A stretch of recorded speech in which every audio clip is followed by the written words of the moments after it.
Madame, Monsieur, bonsoir. Fin de règne au Zaïre alors que les rebelles se trouvent à moins de 50 km de la capitale. Le président Mobutu a quitté Kinshasa après avoir renoncé à tous ses pouvoirs. Il pourrait se réfugier très prochainement au Maroc. Sur l'atmosphère à Kinshasa, reportage de nos envoyés spéciaux Éric Monnier, Christian Leroux. Sur la route de l'aéroport, bon nombre de véhicules militaires. C'est un repli au moins partiel des forces armées zaïroises. En fait, selon l'un des soldats qui s'exprime hors caméra, l'ordre de déposer les armes n'est pas donné encore par l'état-major. Mais depuis le départ imprévu du maréchal Mobutu ce matin à l'aube, officiellement pour sa résidence de Badolit à 1500 km d'ici, personne ne doute que cet ordre viendra. Ni les militaires, ni les civils qui regardent le spectacle le long de la route. On a constaté quelque chose, c'était vers l'avant-midi, le président Mobutu était passé comme ça.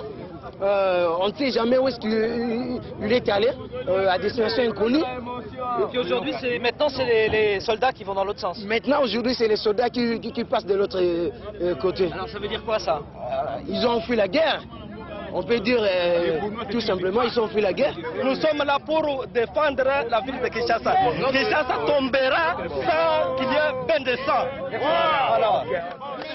À la radio cet après-midi, par la voix du ministre de l'Information, les Kinois ont appris que le général avait, je cite, cessé toute intervention dans les affaires de l'État. Une démission qui ne veut pas dire son nom. Mais beaucoup ce soir avaient l'impression que l'après-Mobutu commençait. En direct de Kinshasa, nous retrouvons Éric Monnier. Éric, bonsoir. À Bruxelles, le ministre des Affaires étrangères a annoncé un moment que Mobutu avait quitté le Zaïre, information démentie par la suite. Cela dit, on peut dire ce soir que c'est vraiment la fin d'un règne. Oui Bruno, il s'est véritablement passé quelque chose d'important aujourd'hui. Alors le maréchal Mobutu reste chef de l'État, en revanche il ne dirige plus le pays et il souhaite cependant que la Constitution soit respectée. Il a confié le soin de gérer cette période de transition à Monseigneur Mosengo, qui est le président du Parlement. Le problème c'est que Kabila ne veut pas de ce Monseigneur Mosengo, donc nous allons encore assister à de nombreuses tractations, de nombreuses négociations, mais enfin on peut dire aujourd'hui que l'essentiel est fait, l'essentiel c'était bien le départ de Mobutu, c'est ce qu'on dit ici. Va-t-on éviter sur place une effusion de sang? Autrement dit, les derniers fidèles de Mobutu vont-ils se rendre sans combattre? La rébellion affirme aujourd'hui qu'ils sont à 60 km, que les rebelles sont à 60 km de la capitale, ce qui est tout à fait vraisemblable. Tout ce qui a décidé ce départ, c'est une réunion hier au niveau des généraux. Les généraux étaient en face de Mobutu et lui ont dit la chose suivante: nous ne sommes plus capables d'assurer votre protection personnelle, nous ne sommes plus capables de défendre la ville. Et parmi eux, il y avait les généraux, les responsables de la garde présidentielle, les seuls qui ont véritablement les moyens de s'opposer aux rebelles. Donc on peut espérer effectivement éviter un bain de sang. Merci beaucoup Éric Monnier de ces précisions en direct de Kinshasa.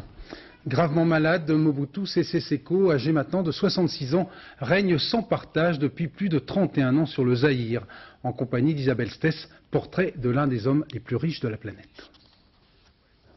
Mobutu n'est pas éternel, hein? Il passera. Mais de son vivant, c'est difficile. Voilà tout. Il ne s'imaginait pas en homme du passé.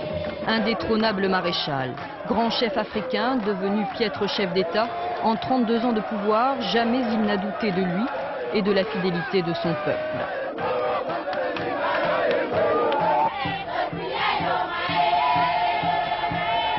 Le léopard est son emblème, l'homme a des allures de souverain. C'est avant tout un militaire, le colonel Mobutu, qui prend le pouvoir en 1965 avec la bénédiction des Occidentaux. L'Amérique voit en lui un rempart contre le communisme en Afrique. Vient le temps de la splendeur, de l'amitié franco-zaïroise, consacrée par Valéry Giscard d'Estaing. Depuis le général de Gaulle, en passant par Pompidou, jusqu'à Giscard d'Estaing, tous ces trois chefs d'État de la Ve République ont été animés de beaucoup de sympathie, d'amitié pour ma personne. Et lorsqu'il s'agira de maintenir l'ordre au Zaïre, Mobutu Sese Seko pourra compter sur ses amis. 1978, les parachutistes français interviennent à Kolwezi face à l'invasion des rebelles katangais venus d'Ouganda. De nombreux Européens seront victimes d'exactions et de massacres. L'armée zaïroise se révèle incapable de mater les rébellions. Pire, elle se mutine en 1991 et 1993. L'image de son chef se dégrade, d'autant que la démocratisation amorcée en 1990 piétine. Les Occidentaux lâchent alors leur vieil ami. Vous me traitez de tous les noms dans vos écrits, dictateur, que sais-je encore. Eh bien, c'est assez exceptionnel de voir quelqu'un qu'on traite de dictateur appeler de tous ses voeux les élections.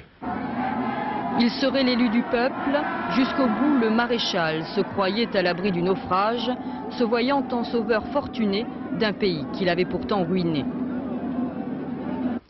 Je ne vous dis pas que je suis un malheureux, un va-nu-pied, non. Qu'on me prouve que chez vous, aux États-Unis, partout là, il peut y avoir plus de 10 millions de dollars en compte. Qu'on le dise, qu'on le prouve. De somptueuses propriétés en Belgique, Suisse, France, Espagne, voilà pour le patrimoine immobilier.